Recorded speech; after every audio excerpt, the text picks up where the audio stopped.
ہند میں انوکھا مرکز تحفظ دین، یہ دین کا ترجمہ ہے مرکز تحفظ دین۔ نحمده ونصلي على رسوله الكريم، اما بعد، اعوذ باللہ من الشیطان الرجیم، بسم اللہ الرحمن الرحیم۔ یا ایہا الذین آمنوا ادخلوا فی السلم کافہ ولا تتبعوا خطوات الشیطان۔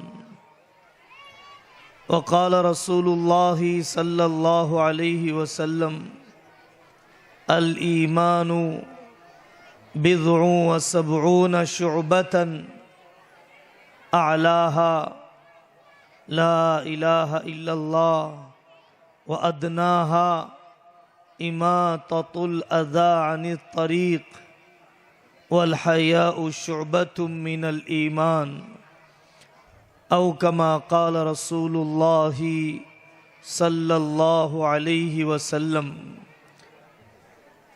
میرے دینی بھائیوں اور نماز مغرب سے یہاں پر آئی ہوئی دینی مائیں اور بہنیں،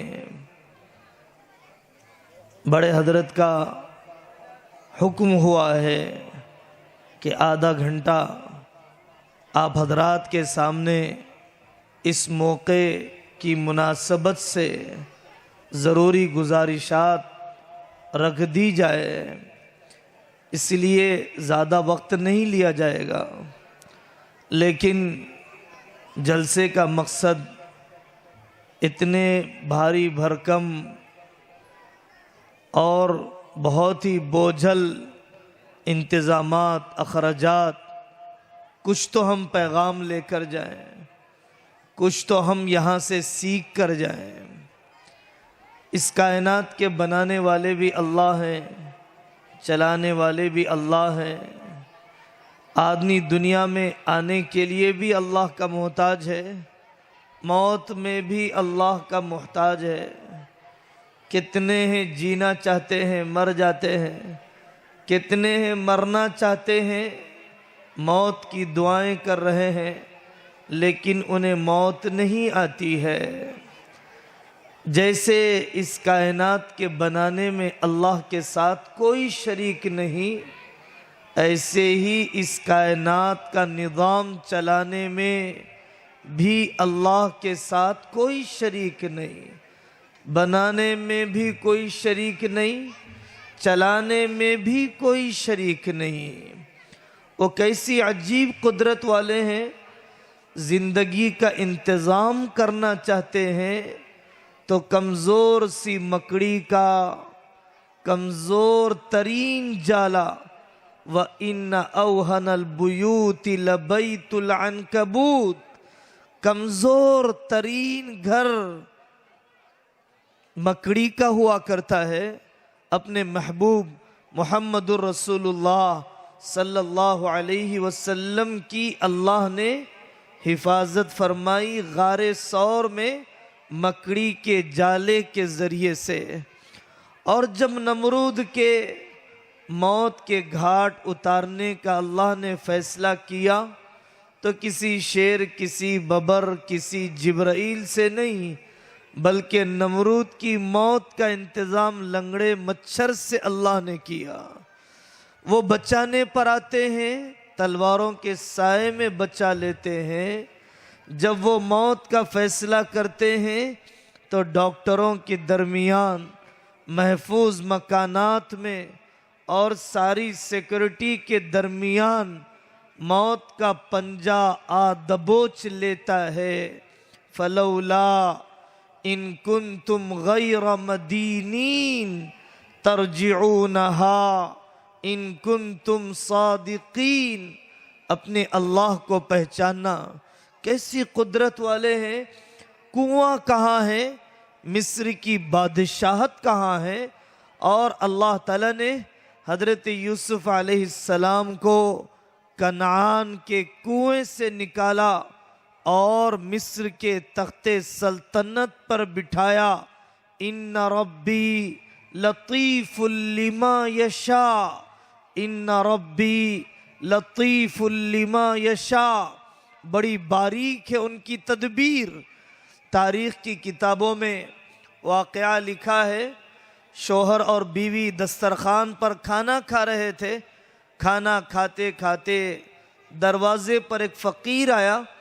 بیوی سے شوہر نے کہا آپ جائیے کچھ دے کر آئیے۔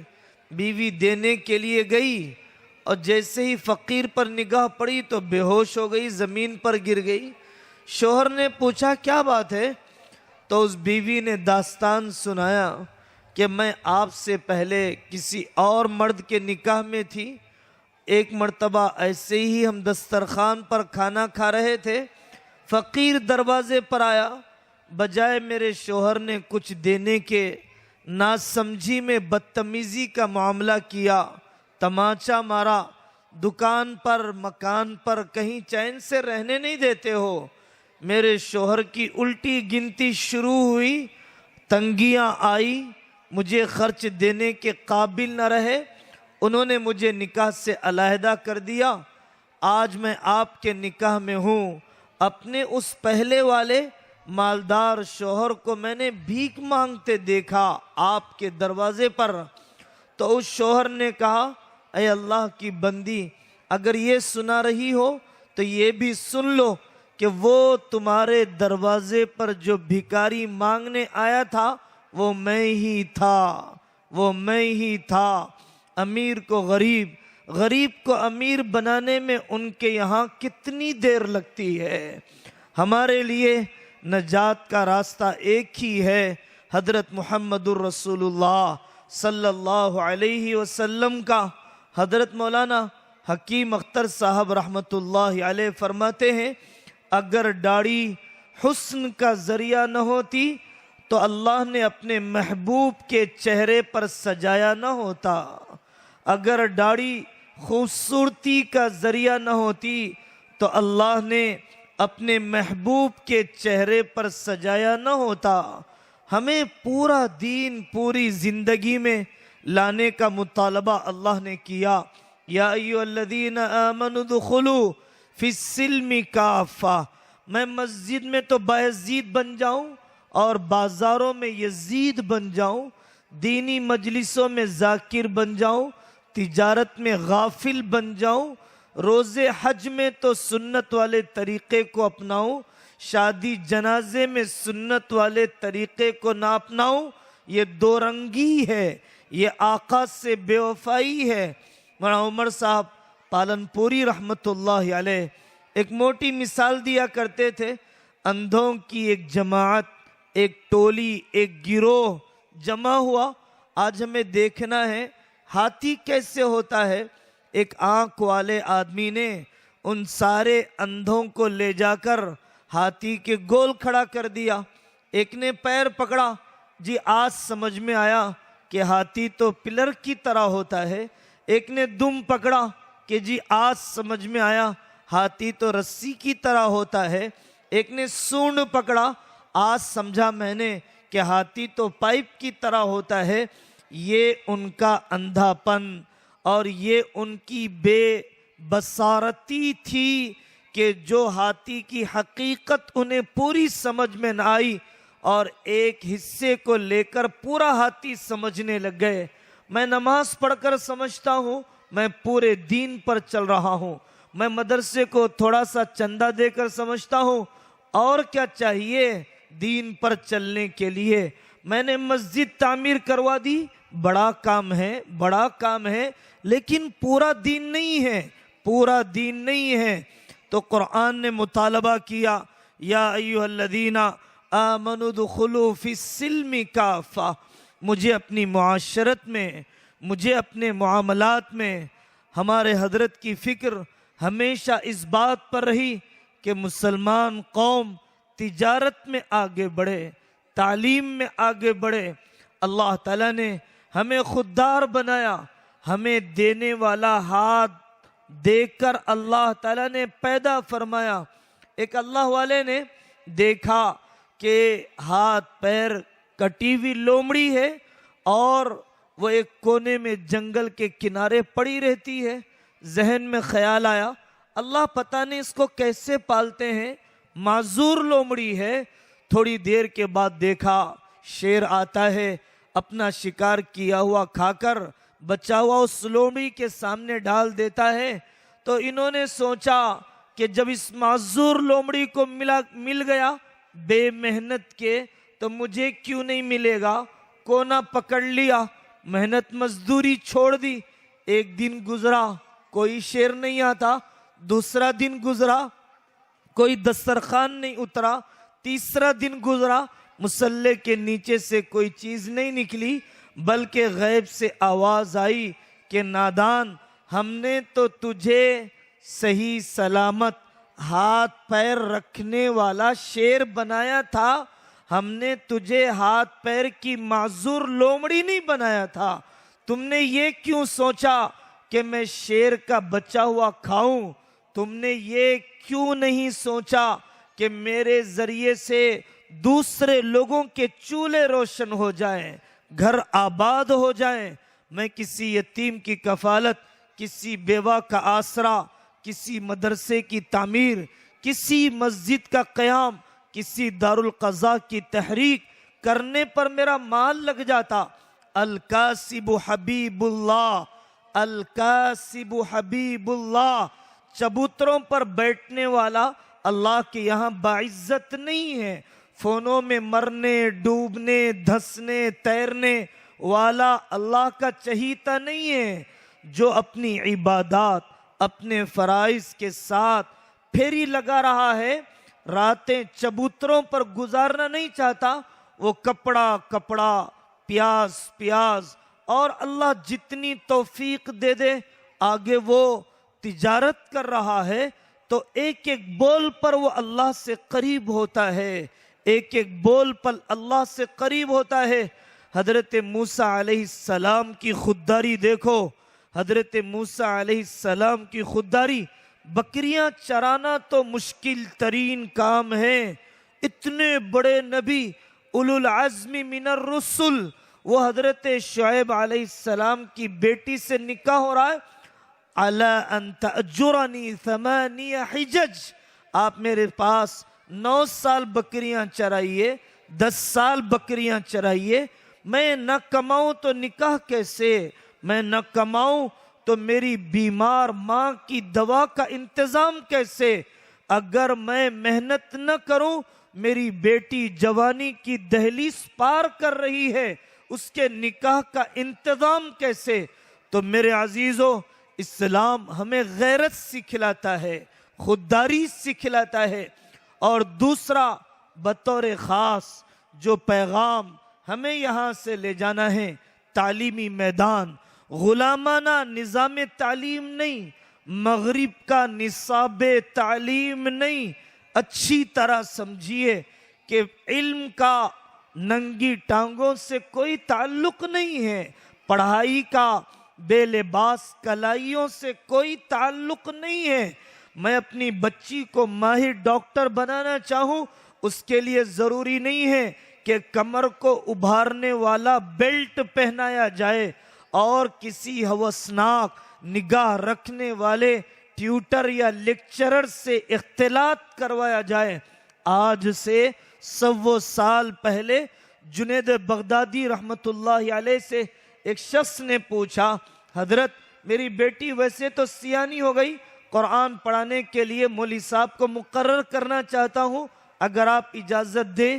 حضرت جنید بغدادی رحمت اللہ علیہ نے فرمایا، اگر پڑھانے والا اللہ کا ولی حسن بصری بھی ہو، پڑھنے والی اللہ کی ولیہ رابعہ بصریہ بھی ہو، پڑھائی جانے والی کتاب اللہ قرآن بھی ہو، پڑھائی جانے کی جگہ اور کلاس کعبۃ اللہ بھی ہو، تب بھی وہاں پر تیسرا شیطان ہے، تب بھی وہاں پر تیسرا شیطان ہے، تب بھی تم نے اپنی بچی کو شیطان کے حوالے کر دیا۔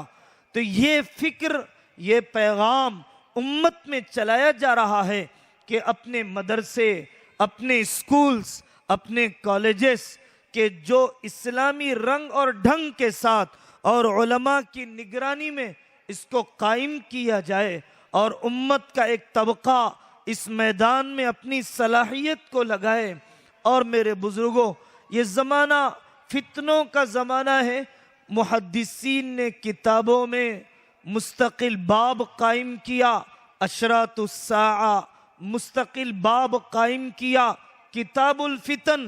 حضرت ابو ہریرہ رضی اللہ عنہ اپنے شاگردوں کو بٹھا کر فتن کی حدیث سے سناتے ہیں، بچوں قیامت کے قریب حضرت خلیفہ مہدی ظاہر ہوں گے، ان کا نام محمد ہوگا، والد کا نام عبداللہ ہوگا، والدہ کا نام آمنہ ہوگا، وہ مدینہ پاک میں پیدا ہوں گے، مکہ مکرمہ میں ظاہر ہوں گے، قیادت اور امارت ان کے پاس چل کر آئے گی، اور 7 سال 8 سال 9 سال دنیا سے ظلم ختم ہو جائے گا، امن قائم ہو جائے گا۔ حضرت عیسیٰ اتریں گے دمشق میں، سیریا میں، مینارے پر نماز پڑھیں گے پیچھے حضرت خلیفہ مہدی کے۔ یہ دنیا امتحان کی جگہ، حضرت آدم بھی، شیطان بھی، حضرت عیسیٰ بھی، دجال بھی، اس کے کہنے پر بارشیں کچھ دن کے لیے برسیں گی، اس کے اشارے پر خزانے ابل کر آئیں گے۔ میں کیسے اپنے ایمان کو بچا پاؤں گا؟ جو گوری چمڑی کو دیکھ کر اپنا ایمان بیچ دیتا ہے، جو چند کوڑیوں کے لیے فائنانس میں بہہ جاتا ہے، وہ دجال کے فتنے کے مقابلے میں اپنے آپ کو کیسے مستحق بنائے گا حضرت عیسیٰ علیہ السلام کی جماعت میں شریک ہونے کا؟ وہ چھنائی کا زمانہ، وہ چھٹائی کا زمانہ، مومن و منافق کے درمیان حد فاصل قائم کرنے کا زمانہ۔ حضرت ابو ہریرہ رضی اللہ عنہ نے یہ علامتیں سنائی اور یہ فرمایا، بچوں میری ملاقات حضرت عیسیٰ سے شاید نہیں ہوگی، جب تمہاری ملاقات ہو ابو ہریرہ کا سلام کہہ دینا، ابو ہریرہ کا سلام کہہ دینا۔ جس طریقے سے ایک باپ اپنے بچوں کو بتلاتا ہے، اس راستے میں اتنے چوراہے، اتنے لیفٹ، اتنے رائٹ، وہاں کی چائے، وہاں کا کھانا، وہاں کا اسپیڈ بریکر، بیٹا احتیاط سے جانا۔ ہمارے آقا محمد الرسول اللہ صلی اللہ علیہ وسلم نے ایک ایک فتنہ اس سے زیادہ وضاحت کے ساتھ بتلایا۔ اگر کوئی دوسرا آدمی آ جائے، وہ کہہ دے میرا نام ابو بکر ہے، میں اس کی جائیداد کا مالک، میں اس کے بچوں کا باپ، کوئی آدمی گوارا نہیں کرے گا۔ ابو بکر کی علامتیں ہیں، ابو بکر کا فیملی بیک گراؤنڈ ہے اور اس کا سلسلہ نسب ہے اور اس کی علامتیں ہیں۔ اگر کوئی جھوٹا کہتا ہے میں حضرت عیسیٰ ہوں، کوئی شکیل بن حنیف کہتا ہے میں خلیفہ مہدی ہوں، تو کیسے قبول کیا جائے گا جب اللہ کے نبی نے وہ واضح علامتیں اپنی احادیث کے اندر فرما دی ہیں؟ تو ایسے زمانے میں ہمیں فتنوں سے بچنے کی تیاری اور فتنوں کے زمانے میں اپنے علماء، اپنے اکابر سے تعلق اور وابستگی کی فکر کرنا، اور یہاں پر بہنوں کی بڑی تعداد، ماؤں کی بڑی تعداد، رشتوں کے جوڑنے والے بنو۔ ما زاد اللہ عبدا بعفو الا عزا۔ حج پر حج بھی آسان ہے، اخباروں میں عمرے کو جانے کی اطلاع بھی آسان ہے، واٹس ایپ پر معافی نامہ فارورڈ کرنا بھی آسان ہے، رشتے جوڑنا مشکل ہے، انا کو ذبح کرنا مشکل ہے۔ معاف کرنے سے عزتیں بڑھتی ہے۔ میرے اور آپ کے لیے کوئی وحشی نہیں ہے، کوئی عمیر بن وہب نہیں ہے، کوئی حبار بن اسود نہیں ہے۔ ہمارے آقا کا ظرف دیکھو، ابو لہب کی بیٹی قرہ ملنے کے لیے آئی، اسلام قبول کرنے کے لیے آئی۔ حضرت محمد الرسول اللہ صلی اللہ علیہ وسلم نے فرمایا ابو لہب کی بیٹی قرہ اسلام قبول کرنے کے لیے آ رہی ہے، ان کے والد کا تذکرہ کر کے زندوں کو تکلیف نہ دینا، تکلیف نہ دینا۔ اکرمہ ابو جہل کے بیٹے آئے حضرت محمد الرسول اللہ صلی اللہ علیہ وسلم کے پاس، لیکن آقا کی پیشانی پر کوئی بل نہیں ہے، کوئی ناگواری کا اظہار نہیں ہے۔ نبیوں کی زندگی میں دعوت کے بعد سب سے بڑی سنت، دعوت کے بعد، تبلیغ کے بعد، تعلیم کے بعد، تزکیے کے بعد سب سے بڑی سنت معاف کرنا، معاف کرنا، معاف کرنا۔ حضرت ابو مسعود انصاری رضی اللہ عنہ اپنے غلام کی پٹائی کر رہے تھے، آقا پیچھے سے آئے، للہ اقدر علیک منک علی، اے ابو مسعود جتنی طاقت تم اپنے غلام پر رکھتے ہو اس سے زیادہ تمہارا رب تم پر طاقت رکھتا ہے۔ اے ساس جتنی قوت تم اپنی بہو پر رکھتے ہو اس سے زیادہ تمہارا رب تم پر طاقت رکھتا ہے۔ اے مردوں جتنی طاقت تم اپنی بیویوں پر رکھتے ہو اس سے زیادہ تمہارا رب تم پر طاقت رکھتا ہے۔ للہ اقدر علیک منک علی، وہ لوگ اپنے ماتحتوں کو معاف نہیں کرتے جن کو اپنے اللہ کے یہاں معاف کروانے کا جذبہ نہیں۔ میری گردن پر قضا نمازوں کا پہاڑ، میری گردن پر قضا روزوں کا پہاڑ، میری گردن پر ٹوٹے ہوئے رشتوں کا خون، اور میرے ذمے میں نہ جانے فائنانس کے کتنے لقمے، میں کیوں بے خوف ہو گیا؟ میں کیوں معاف کرنا نہیں چاہتا؟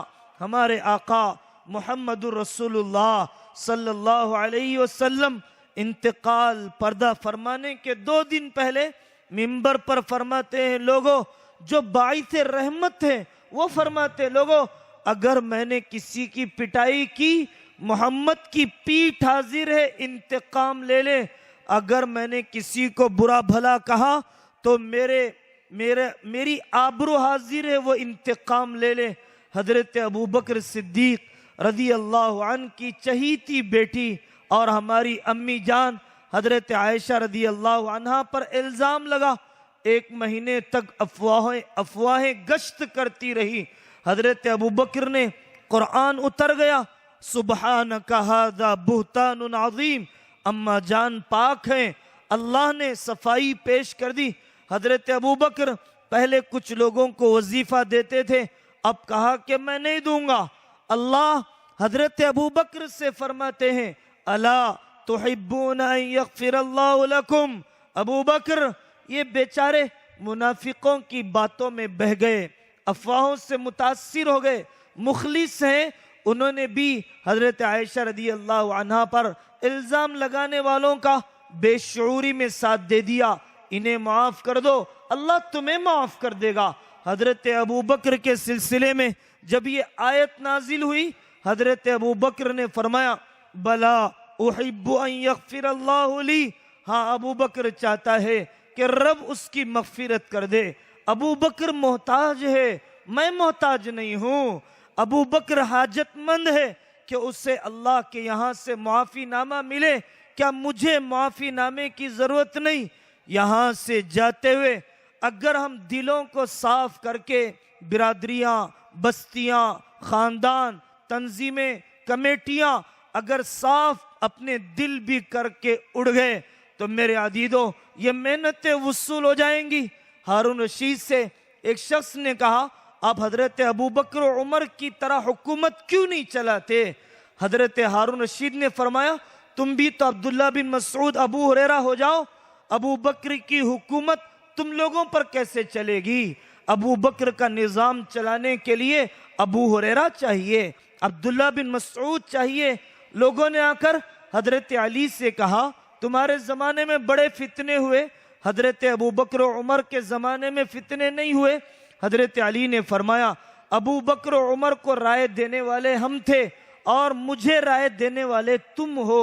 ابو بکر و عمر کے ماتحت ہم تھے اور میرے ماتحت تم ہو، اس لیے فتنے ابل رہے ہیں۔